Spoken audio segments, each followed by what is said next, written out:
Hello বন্ধুস, welcome back to my channel. আজকের ভিডিওতে আমি তোমাদের সাথে শেয়ার করব আমার দীপাবলি শ্যুটটা কেমন ছিল, ওই দিনকে আমি কী করলাম, কোথায় কোথায় গেলাম শ্যুটের পর, কি খেলাম, অ্যান্ড সারাদিনে যা যা করেছি সব কিছুই শেয়ার করব।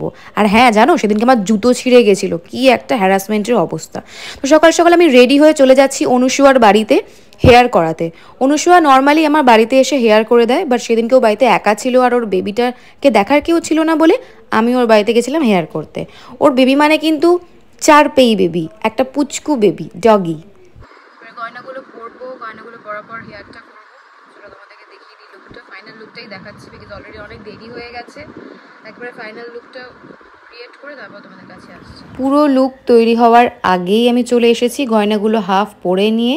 সেদিনকে পুরো একটা রাজরানীর মতো লুক আমি ক্রিয়েট করতে চেয়েছিলাম, আর চুলটা একটা খোপা করতে চেয়েছিলাম, কারণ আমার কাছে একটা গোলাপ ফুলের ফলস খোপা আছে, যেটা খোপাতে লাগালে পুরো ভরাট একটা গোলাপ ফুলের মতো লাগে, খুব সুন্দর।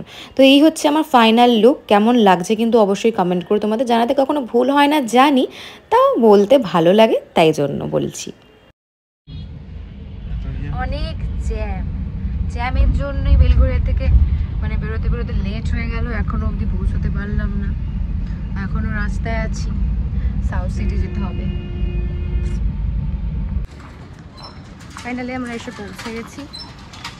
কতক্ষণ জার্নি করার পর? পাক্কা 2 ঘন্টা জার্নি করবার পর এসেছি হচ্ছে সাউথ সিটির একদম পিছনেই, যেদিকে সাউথ সিটি আছে পরে দেখাচ্ছি। স্টুডিওতে শ্যুট ছিল সেদিনকে আমার, আর স্টুডিওর নাম আমার মনে নেই। স্টুডিওতে গিয়ে দেখি ওখানে সাজগোজ করানো চলছে, মানে ডেকোরেশন চলছে। আর আমি ছাড়াও আরও 2-3 জন মডেলের শ্যুট ওখানে অলরেডি শুরু হয়ে গেছিলো। আমার কল টাইম আমি ইচ্ছে করে একটু দেরিতে নিয়েছিলাম, তার কারণ আমার সব জায়গাতেই পৌঁছতে দেরি হয়, ওই জন্যই আমি দুপুর 2টোর টাইম নিয়েছিলাম। এটা এতটাই গর্জিয়াস হয়েছিল যে বারবার নিজেকে আমার ক্যামেরাতে দেখতে ইচ্ছে করছিল।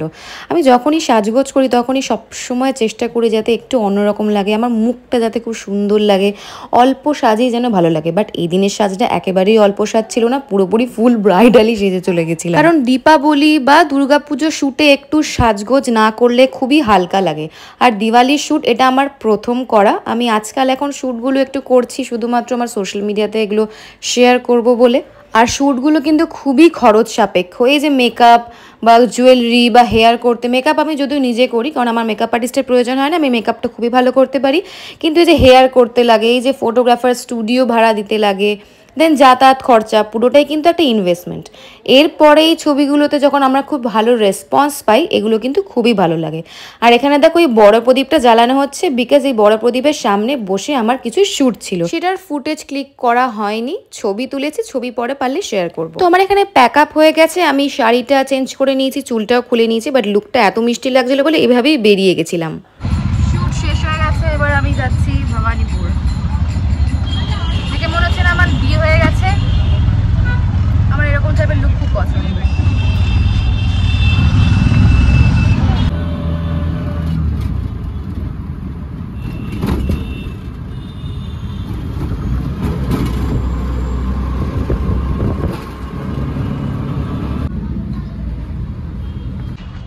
অন্ধকার ভূতের মধ্যে দিয়ে, ভূতের জায়গার মধ্যে দিয়ে আমরা খেতে যাচ্ছি চাইনিজ।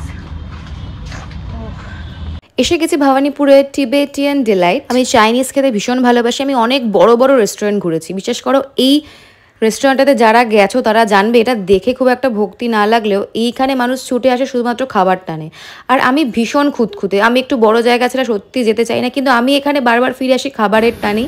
আমি দেখি না যে এখানে এসি নেই, আমি দেখি না যে এখানে ড্রেনের ধারে বসে অপেক্ষা করতে হয়, আমি যেটা দেখি সেটা হচ্ছে শুধুমাত্র এইখানের খাবার টেস্ট, ব্যাস, দ্যাটস ইট। মাত্র 4খানা টেবিল আছে এই রেস্টুরেন্টটার মধ্যে, কোনো এসি নেই, তবুও প্রত্যেক দিন এখানে ভিড় লেগে থাকে।